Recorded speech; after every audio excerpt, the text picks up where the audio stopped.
YouTube? It's RSMario here, bringing you another video in the endless stream of Pokemon Scarlet and Violet leaks. Alright, so we're in the shadow of the Pokemon Direct that dropped this morning.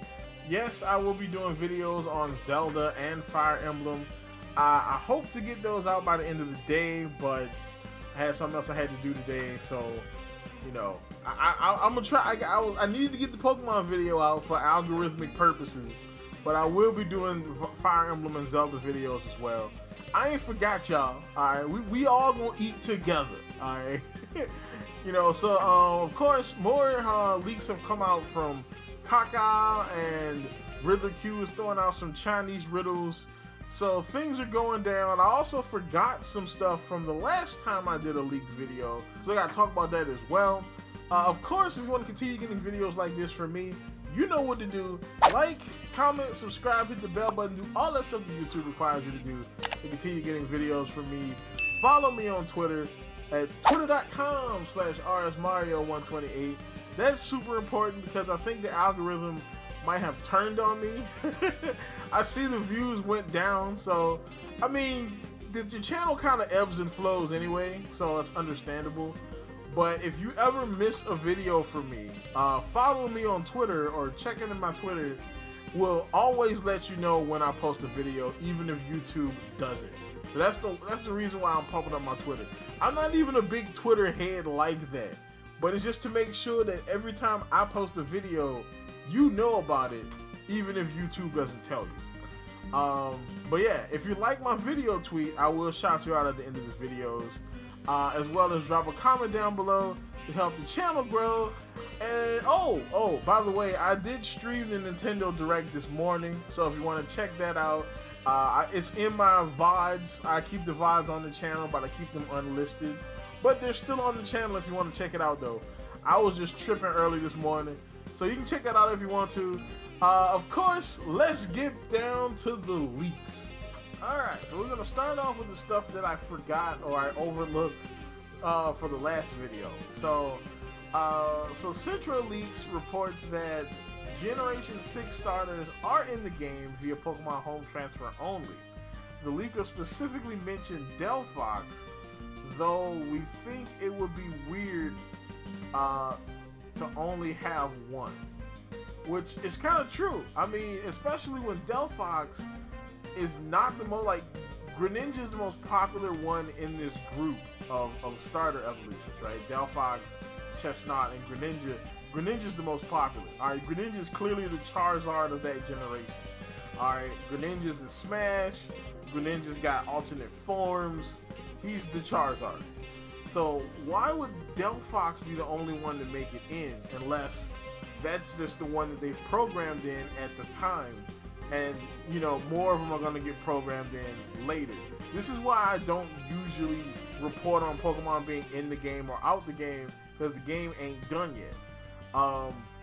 The other thing is, why would they just put Delphox in the game when Sprigatito's evolution is arguably going to be Delphox-like? Alright, it's gonna be like a bipedal wizard Pokemon or a magician Pokemon. So why would they put the other magician Pokemon in the game? It feels like they would kind of clash, you know. He also says that remember the Pokemon Home update for Scarlet and Violet likely won't be released until 2023, which, yeah, I can see that. I won't be surprised if that doesn't come up with either some sort of free update like early in the year, or if it doesn't come with like the first round of Scarlet and Violet DLC, which would probably, this is my assumption, be like spring, summer, you know, because more than likely we'll probably get one in the spring and maybe one in like the winter, like November time period. Unless they just really plan on doing another game next year, which I kind of doubt it. Now, the other one I missed was the older leaker says, he's referring to Riddler Q when he says the older leaker. The older leaker says there are 3 additional Pokemon, presumably outside of the 105, that will be in the Pokédex. That will be in the game in some way. It's not clear what this means. So basically, and then he speculates that they're probably going to be DLC. And that's what I'm saying. I'm saying that these Pokemon are probably DLC Pokemon that are going to be hinted at in the game in some way, but they're going to be relevant later in the DLC. Or maybe an event of some sort, where, because technically with a Pokemon event, you probably download all the assets when you download that Pokemon. So they don't necessarily need to put them in the game.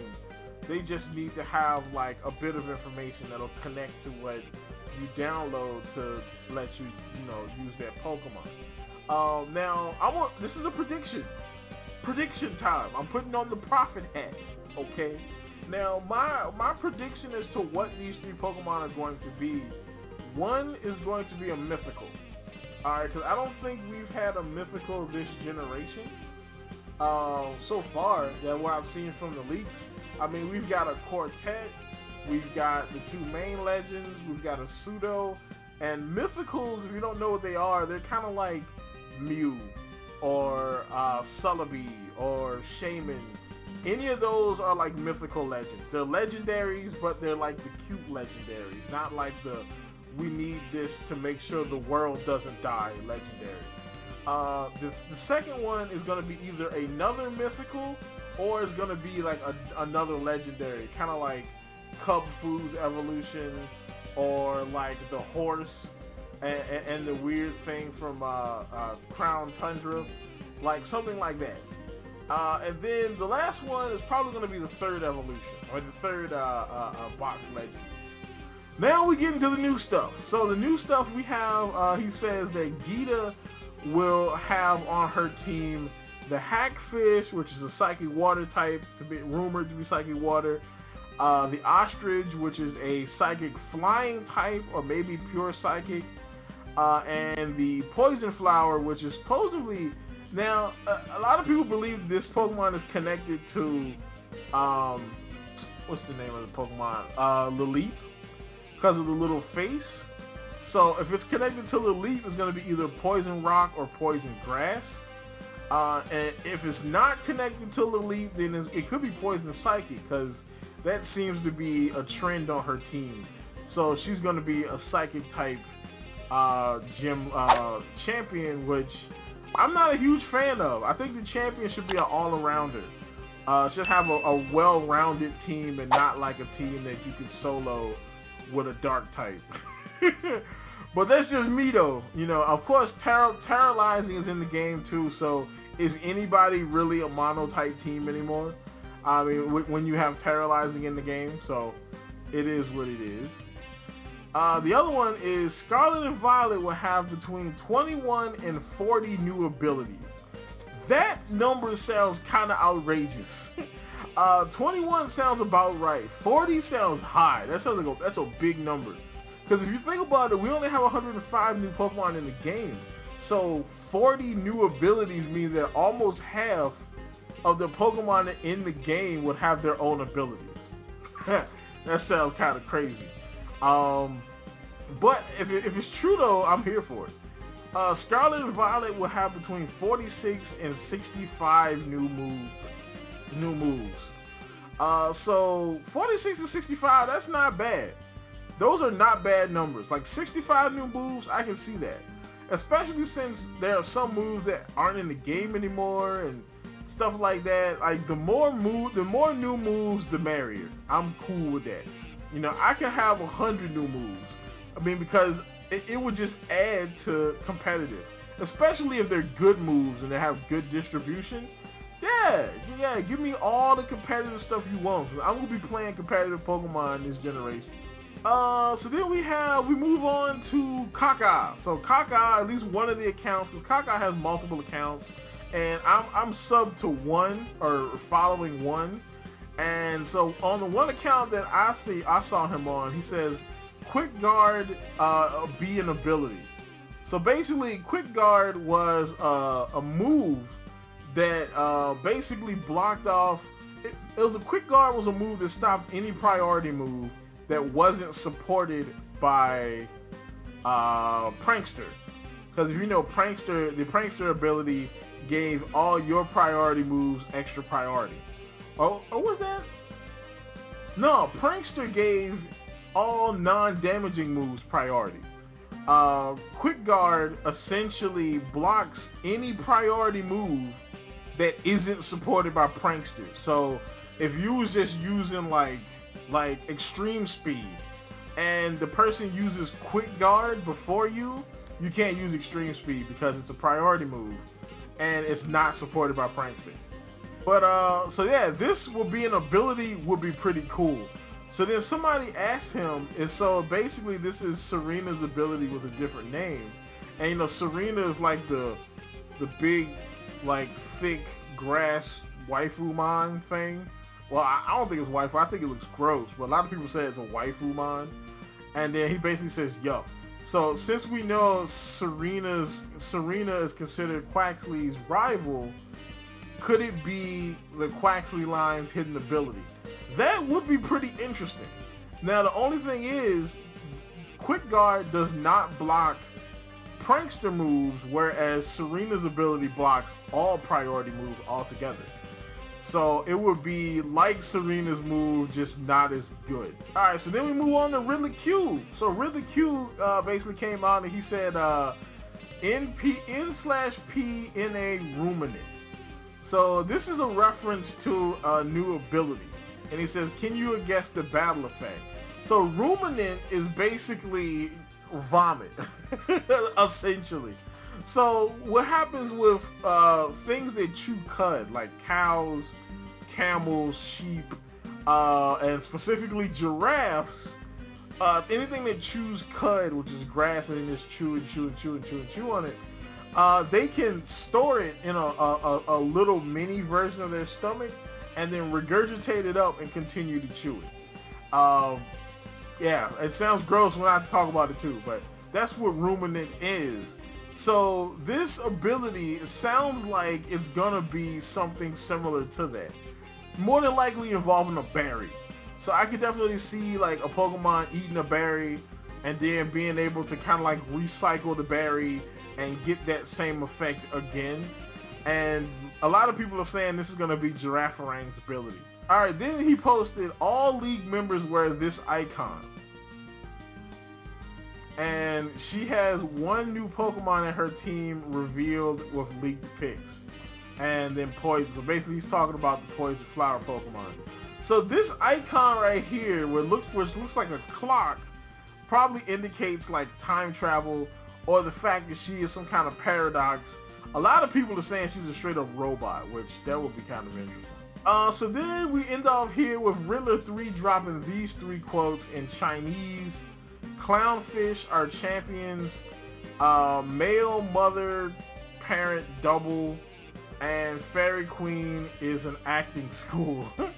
So all of these weird riddle quote thingies, there's one person that kind of sort of give their best theory as to what they are. And basically he said, Q said these 3 things. Nemona is champion rank, which Clownfish are champions. I'm not quite sure what Clownfish means or how that relates to Nemona, but a lot of people have said Nemona is going to be a champion rank trainer regardless, since she is working with you on the gym leader path. So Penny's shy persona is just a disguise. She's actually a badass bee. She should win an Oscar for her disguise in school.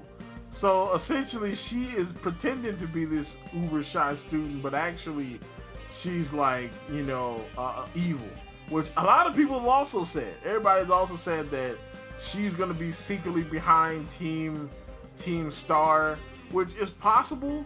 Personally, I think what's going to happen with her is, again, I'm putting my prediction hat back on, that she's not evil at first, but I think she's going to get bullied to the point where she's going to become evil. Like, I think that Team Star is not the evil team in the game.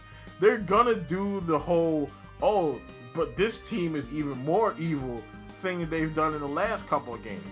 So I wouldn't be surprised if like Team Star are like some delinquent bullies and they bully her, and in order for her to try to deal with the bullying, she ends up falling in with whoever the real threat is. you know, who is probably, you know, Geeta's probably involved in some way, or maybe Clavel, you know what I'm saying? But I think she's gonna fall into in league with whoever the real threat is, and then you're really gonna see her kind of blossom, you know what I'm saying, and become like full-blown evil because of what happened to her with Team Star. Because remember, Q said he cried because of this story. So seeing like Penny become this, you know, go from this shy, you know, lovable student to like freaking badass would be an interesting story. Like, she falls because of being bullied, you know. And then Arvin's parents are both dead, which that would be dark. Like, if they did that for real, that would be super dark. But I mean, this is a Japanese game, and most Japanese stories, like anime and whatnot, you know, you can't be a protagonist unless your parents die. So I can kind of see them doing that. Now, my personal belief is that his parents aren't dead.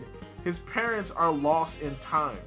You know, like, you know, or maybe one of his parents is dead and the other one that's alive was trying to manipulate time to bring them back and got lost in time themselves. So that's about it for this one. This one was kind of a long one today. So of course, look out for the Zelda and Fire Emblem videos. They're gonna come soon, maybe tomorrow. Like, comment, subscribe, hit the bell button, do all that stuff that YouTube requires you to do. Drop a comment down below, help the channel grow. And as always, people, keep it real.